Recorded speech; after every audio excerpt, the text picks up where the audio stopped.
Hello, what is up guys? Jack here from Ezekiel Gaming HD, and this is episode 10 of the Dream Team series. We started this episode off with 2 points and we went and spent that on a new centre forward who's called Rodriguinho. I think that's how you pronounce his name. He has 4-star skills, so it's a little bit of an upgrade over the original centre forward that we did buy for this team. But because he's playing the striker role as a centre forward, I thought I'd buy another one for centre forward, although I kind of regret it because if you look at my defence at the moment, it is a little bit of a shambles. It's got 3 bronze players with no chemistry whatsoever. Well, maybe 1 or 2 or 3 or something like that, but very low chemistry. So that is my weakness at this point in time.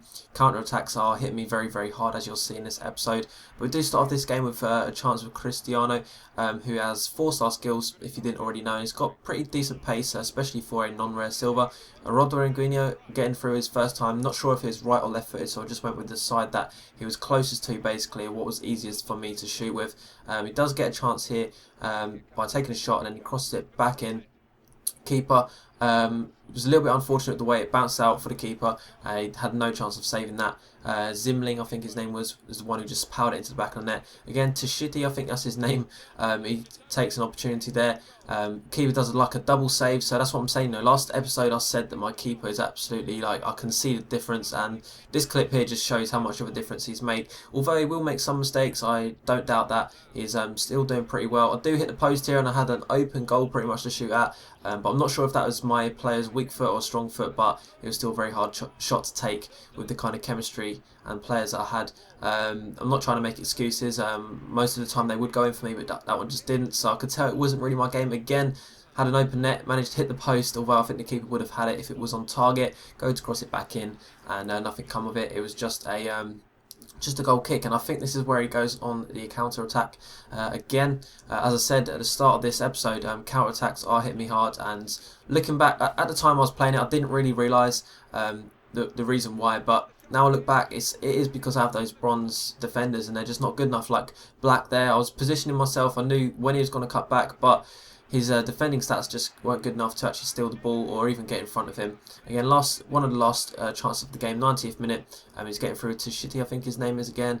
He crosses it, just passes it back in, and finishes it up to make it 3-0 in the 90th minute. Not sure why that was needed to pass it back, but who cares anyway. We still would have lost. It's not going to make a huge difference. And I kind of felt a little bit brave. I had 1 point in the bank, could have got a bronze player, as silver players cost 2 points now. So if you're not sure about any of the rules that I'm talking about, make sure you hit the rule book in the top right corner, and it will take you straight there.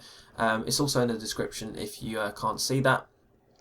And we went into a divisions game. So in a divisions game, why would I do that? I wanted to earn as much points as possible. If you win in divisions, you get 2 Dream Team points. Whereas if you win or lose in a cup, you get a point. So there's like a no win or loss situation when you enter a cup. So that's why I wanted to enter the divisions. I thought maybe I had a chance of winning in the seasons, but we come up against this pretty much full gold team. A team that I'd be not scared, but it's a very good team to come up against, even with a full gold team with rares in it. So I was up against it, but 45th minute I don't get the most fortunate of chances. I defend pretty well. I'll put my player right in front of him, but it just doesn't get any contact on the ball to stop it. Just before going into half time, I managed to get one of those sweaty goals back, but I kind of earned it with the passing abilities there. I think it's still well earned. Gerrard here getting through. Not sure how that happened because Gerrard misplaced it with his heel there. I'm not sure. I don't think he actually meant to do that. But he still scored from it here. Podolski just running down the right side. I thought I was fine. He's left footed. He can't really score from there. Power, and he puts it into the near post finish. It's very overpowered, that finish there. And Podolski, with his power shots from pretty much close range, is going to score 80-90% of the time, I find. And that is not an exaggeration. He scores a lot from near post finishes.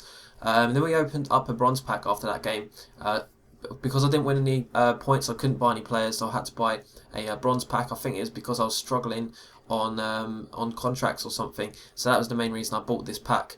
And then we had to re-enter the silver tournament because we got knocked out at the start of this episode. So far, not very good. We've lost 2 games, and this is me going into the 3rd game. And this is where I've run out of contracts. So what I did is I placed one of my old right backs in there and swapped him And we went into that first silver game of the tournament, of the cup, or whatever you want to call it. We come up against this team with the likes of a Bondahor, Benteke, another very, very hard team. I was thinking, oh my god, I've lost twice in this episode. Come up against this team. This is probably one of the best teams out of all these that I've played. With a Bondahor. Bondahor is practically a goal player anyway, but first goal, very, very, very scrappy. Rodriguino somehow nutmegs the keeper, I think, from there, and yeah, just don't understand how that went in. Very, very fortunate for me.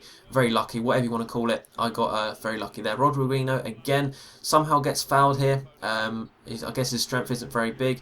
Passes it pretty much to himself. Again, weaving in and out, takes a shot. It hits the defender, takes another shot, and then Neto Pereira then finishes it up. So another scrappy goal. This game looks like it's my kind of game. I was getting all the luck pretty much, and Forster Kaski, my bronze CDM, that is actually a centre mid, so he's got like 3 chemistry. He's a bronze, he's a non-rare, and he still manages to score, so I'm very impressed with that goal. Even though it's pretty much, you know, he's dragged his keeper out, but it's still, you've got to have some kind of finishing abilities to score from there. Rodriguino making it 4-0 in one of the last opportunities of the game. 90th minute, he does get a chance here with Benteke. I was very lazy with the defending. I was 4-0 up. I weren't really too bothered if he scored there. It's not going to change the game at all. It might change. I might get maybe 50 coins more, but coins isn't an issue. Dream Team points is the issue here. And that is the end of this episode. So if you can remember to hit that like button, that would be amazing. 500 would be epic. That is what I aim for pretty much on every episode. So please remember to hit that like button, and you will see an episode tomorrow. So thank you guys for watching, and I will catch you later. Bye. Rodriguez has very high skill attributes such as 89 dribbling, 88 ball control, 90 curve, 86 free kicks, 86 long passing, and 87 long shooting, and 87 penalties, just to name a few. Rodriguez also has the playmaker and flair.